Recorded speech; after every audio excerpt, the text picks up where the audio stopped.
Ce qui est incroyable dans ce livre magnifique du Chafetz Chaim Shmirat Halashon, d'ailleurs il existe en traduction française, il faut procurer-le vous, c'est extraordinaire. Ça doit être un livre de chevet qui nous accompagne au quotidien. Il y a tellement de richesses, de commentaires, de réflexions, de leçons de vie, de Torah, de Yirat Shamayim, c'est extraordinaire. Ce qui est extraordinaire, c'est que dans ce livre Shmirat Halashon, le Chafetz Chaim nous donne des outils comment combattre le Yetzer Hara, comme nous avons vu déjà dans les vidéos précédentes. Et aujourd'hui, nous allons voir et poursuivre. Il dit le Yetzer Hara, il dit à l'homme, regarde, puisque de toutes les façons, tu peux pas arriver au bout des choses, tu peux pas arriver au bout du Lachon Hara, tu tiendras pas. Alors à quoi ça sert de commencer? Qu'est-ce qu'on répondra au Yetzer Hara? Il dit, mais est-ce que dans le travail, c'est comme ça? Dans le travail, si je me dis je peux pas arriver au bout, alors je commence pas, mais si je commence pas, je vais pas gagner de l'argent, j'aurai pas de quoi manger, payer mon loyer, etc. Dans la vie, c'est pas vrai ce que tu dis, le Yassara. Tu nous fais croire que si on n'arrive pas au bout, alors ça sert à rien de commencer. C'est tellement faux. Par exemple, si je cours pour aller au bureau, au cabinet, et puis quelqu'un me dit pourquoi tu cours? Tu crois que tu vas devenir un grand riche? Tu crois avec tes affaires tu vas devenir un grand riche? Mais qu'est-ce que je vais lui répondre? Mais je lui dis, mais même si je vais pas être un grand riche comme un tel, mais il faut que je gagne de l'argent pour vivre. Ok, j'aimerais bien être riche, faire des grosses affaires, mais c'est pas parce que je n'aboutirai peut-être pas à une grande richesse que je vais pas me mettre au travail. Le Chafetz Chaim nous dit s'il en est ainsi pour les choses matérielles de la vie, a fortiori que ça doit être ainsi pour les choses spirituelles, pour les midotes. Ok, je vais peut-être pas être le plus grand modeste, je vais pas être le plus grand Baal Chesed, etc. Mais alors pour ça, je vais rien faire. C'est complètement stupide.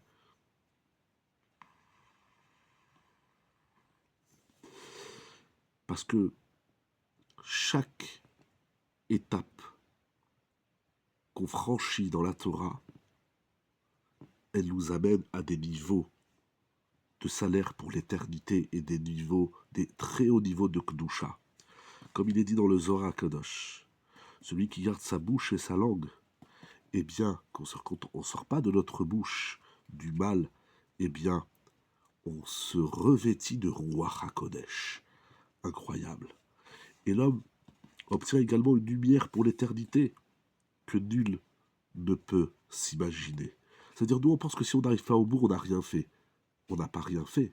Surtout que même le peu qu'on a fait nous permet de connaître des conséquences qui sont tout simplement immenses.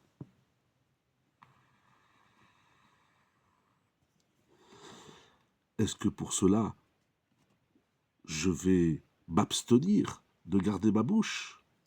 Je fais ce que je peux. Et au moins que je ne fasse pas parmi ceux qui s'appellent la cat, c'est-à-dire le groupe de ceux qui disent du Lachon Hara. Parce que celui qui dit du Lachon Hara, il ne peut pas accueillir la Shrina, la présence de Dieu. C'est ça qu'il dit Shlomo Amelech dans Kohelet. Quand la chair timtsa beyadcha la'asot bekochacha assez. Tout ce dont tu as le pouvoir de faire, fais-le. C'est pour nous dire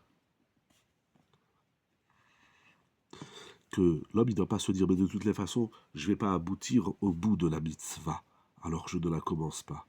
Non, Shlomo Amelech dit même si tu n'arrives pas au bout, fais ce que tu peux. Parce que tout ce que tu fais en fonction de tes pouvoirs, c'est déjà immense. On a un exemple dans la Torah. Moshe Rabbeinu, avant de mourir, il devait désigner 3 villes. De l'autre côté du Jourdain. Et pourtant, Moshe Rabbeinu, il sait. Mais or ces villes, ça veut dire que ces villes vont être des villes de refuge pour les meurtriers Béchogeg, celui qui tue sans intention de tuer. Et pourtant, Moshe Rabbeinu, il sait que ces villes seront des villes de refuge seulement après que les enfants d'Israël vont rentrer en Eretz Israël. Or, lui, il sait qu'il ne va pas rentrer en Eretz Israël. Ah ben, Moshe Rabbeinu se dit, moi, je désigne les villes, même si elles n'ont pas d'effet tout de suite, elles auront un effet plus tard. Et même si moi, je ne rentrerai pas en Eretz Israël, je fais ce que je peux, ce que j'ai à faire. Incroyable. Le Chafetz Chaim conclut l'introduction de Shmirat HaLashon. Tout ce que nous avons écrit à propos de la vigilance qu'il faut avoir, la grande vigilance, Godel Hazirut, de la faute du Lashon Hara, donc de ne pas médire sur autrui, ne concerne seulement celui qui s'appelle Amitecha. Amitecha, ton ami. Mais de quel ami nous parle la Torah? La Torah, c'est pas un bar, c'est pas un café. Ton ami, c'est celui qui est intégré dans le peuple d'Israël. Par contre, ceux qui renient la Torah d'Hachem, ne serait-ce qu'un seul mot, qu'une seule lettre, qu'une seule mitzvah de la Torah, de même ceux qui se moquent des propos, des enseignements des maîtres de la Torah orale, il est une mitzvah, un devoir, de diffuser leur opinion mensongère et de les critiquer aux yeux de tous, afin de ne pas apprendre d'eux des mauvais comportements, des comportements qui ne vont pas dans le sens de la Torah.